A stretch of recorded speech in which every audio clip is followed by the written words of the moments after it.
We know there's an old saying that defense wins championships, and over time we see some of the star players and some of the greats win that Defensive Player of the Year award. A few have multiple ones. Aaron Donald, J.J. Watt, of course, still playing, but you see the rest of the list. There's some Hall of Famers. Lawrence Taylor, three-time winner, and of course, Ray Lewis. Won it back in 2000 and 2003. I mentioned that because we have the Hall of Famer here with us. Ray Lewis checking in, and Ray, you see it there. You got two of those. Yeah. Take me back to 2000, 2003. What does it take to come away with that award? Yeah, look, I really think not only do you stand out, right, at your position, but I think it's what you do for your team. Mm-hmm. I think one of the things that I was able to do to win that award, right, that year, we set a record that year, right? Running the football was not an option for a lot of people, right? And then once you started to get to the second level of football, which is tackling is one thing, but how do you get to the quarterback? How do you pick off the ball, interceptions, right? And so I think you put all of that together, your secret sauce, and it says, guess what? You're the most dominant player in football. And I think for me, man, I had a lot of people who really helped push that. Rod Woodson being one of them. He just always was on me about catch the football, man, catch the football when it comes your way. And I think, look, I think it's a cumulative of things, man, but I think the guys that we're going to talk about now is in that rare air. Okay. Yeah. All right. Yeah, I really do. One guy we spoke about a few weeks ago, Myles Garrett for Cleveland. He's second in the league in sacks with 15, but he does a little bit more. He's that X factor. And if you're thinking about the Browns making it to a postseason, can you make a case for him as Defensive Player of the Year? Look, I'm going to make the case because I'm talking about a complete football player. I'm talking about run, pass, whatever it is. You know, I look last week, this man strips the ball, recovers the fumble, score the touchdown. That's a trifecta. I'm just saying he's having one of those seasons, right? That I'm not taking nothing away from no other player. But what this guy has said is, I'm putting the Cleveland Browns on my back. I'm going to carry the Cleveland Browns. And I'm telling you, any other team, right? And I mean, he done that strip sack against my Ravens, so got to be more careful. I was at the house. I just walked outside. My blood pressure was too much. But I'm telling you, this guy, look at a sack second, pressure second, but quarterback hits is one. But you know what never is talked about enough? And I say this all the time. What's never talked about enough is how defensive linemen like himself play in the box on the run. When people's trying to run the ball down your throat, and that's a big dude. Myles Garrett is a big dude, and I'm telling you, he understands that with any offensive tackle, he's the better athlete, and he's just dominating the game. I really like him for the favorite of Defensive Player of the Year. So, of course, he does more than rushing the pass. He's, of course, the favorite. When we look at the odds there, Myles Garrett, a no-brainer early in the year, coming in at plus 300. And then the next guy in line, when you look at the next four, Micah Parsons is a rookie. And there's been a lot of talk that he's drawing comparisons to a Lawrence Taylor. I'm not going there. Don't you finish that okay. Well, here's the thing, though. Micah kind of talked about this earlier. I want you to take a listen to this when he talks about the comparisons to LT. All right. LT was completely different, man. Like, it's an honor that people are doing that.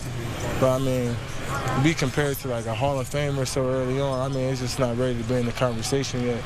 It's still a long way to go. I mean, he had 142, so I have 130 more sacks to go before we can start saying, yeah, that was LT. So let's just chill and, you know, keep enjoying the work that I got to keep putting in to get there. So, of course, a little humble there. He's not compared himself to one of the all-time greats. When it comes to LT, he's talking about Defensive Player of the Year as a rookie. He would be the second there. But when you talk about Micah Parsons, not as LT, but what do you see from the rookie possibly coming away with that title? First of all, I like him more because of his comments. Okay. Right? It's okay to be humble. Let's keep the blood pressure down. Right. I mean, my blood pressure got to stay down. But I'm telling you, he has a different gear. LT had that gear. Right? It's a transition gear. I'm telling you, a lot of people don't understand when you talk about football, what makes a player special. How can you transition from 0 to 60 right now? When you see Micah Parsons comes off the end, he's a technician on how he uses his hands to slap, rip, dip. All of these different angles and things that you don't think of a young guy having that type of skill set. in his rookie year. Now, look, this is just me, right? I think what you can do with him on third downs, you could let him rush the passer. But what Micah Parsons can do from the middle linebacker position, when all of his pieces are there, he's a different animal. I'm telling you, and that kid can flat out run to the football. But you know what he is? He's a game wrecker, right? Like, he changes the way people around him play defense. And that's what I think his greatest ability may end up being, B. I think it ultimately ends up being this kid is the motor, right? When I was young, he reminds me of a young me when I was young. Pew, pew, pew, flying everywhere. Who is this guy? How does he get to the play? But then it becomes contagious, right? And I'm telling you, Micah Parsons has that type of energy to where everything he does can start to become contagious around the Dallas Cowboys, and he can set a totally different mentality. I like this kid going forward. I'm telling you, I'm not putting him in the LT category now. I'm not even gonna put his name on LT.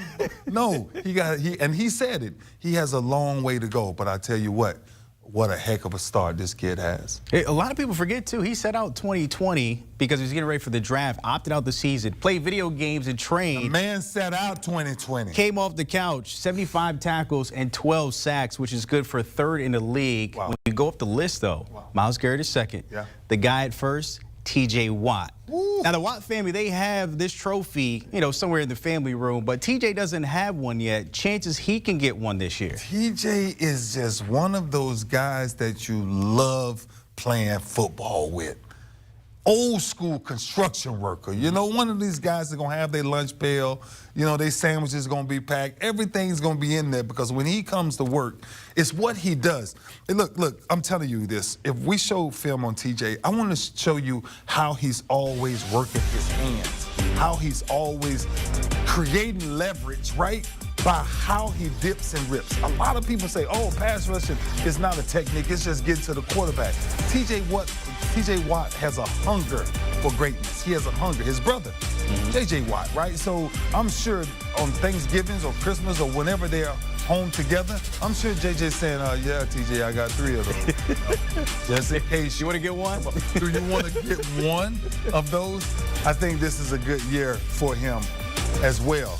Like I said, I like Myles Garrett, but I think what this guy has done, right, even in Steelers history, understanding the rich tradition that they have in Pittsburgh, this guy, I would line up every day of the week if I know that guy is on my team because I know what he gives you, which is 100%.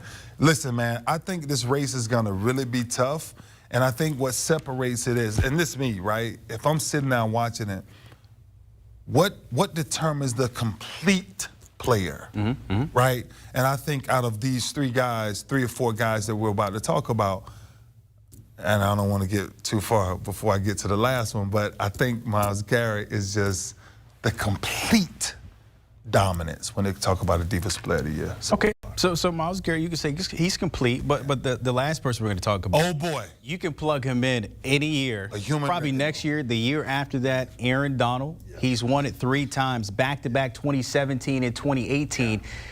I would ask, is he still in the conversation? But obviously, he definitely is. He has to be. He has to be. Aaron Donald has the perfect size, right? People say D tackles has to be huge and big. Well, I like them big because they keep people off me, right? but what he does is he has a very unique thing that nobody can change. That is, his size works for him, right?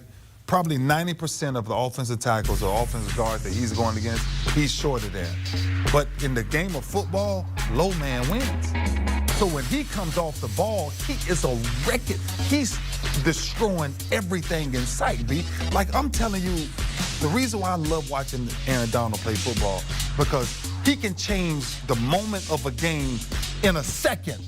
Anytime he makes up his mind and say, I'm going to put my foot in the ground, and I'm telling you whether it's pass or run, it may not end well.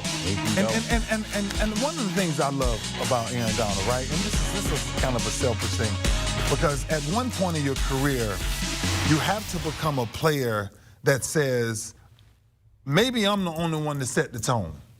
And if I'm that guy, you have to take risk. And I love a lot of the risk. I'm like, oof, he went backside on the run, right? But he takes risk. And I tell young players this all the time. The greatest lesson I've had is the failures of trying. And that guy tries everything because he's special. He's really special. Aaron Donald will be in this conversation probably until he's done because of how he affects offensive game plans. You mentioned he tries so much. He has a chance to try to be the first person to win this 4 times. Nobody has won it more than 3. We saw the list early on. Yeah. Very few have gotten to 3, 2. You're in the ring of 2. Yeah. But if he gets to 4, I mean, that's instant Hall of Fame, I would think, right?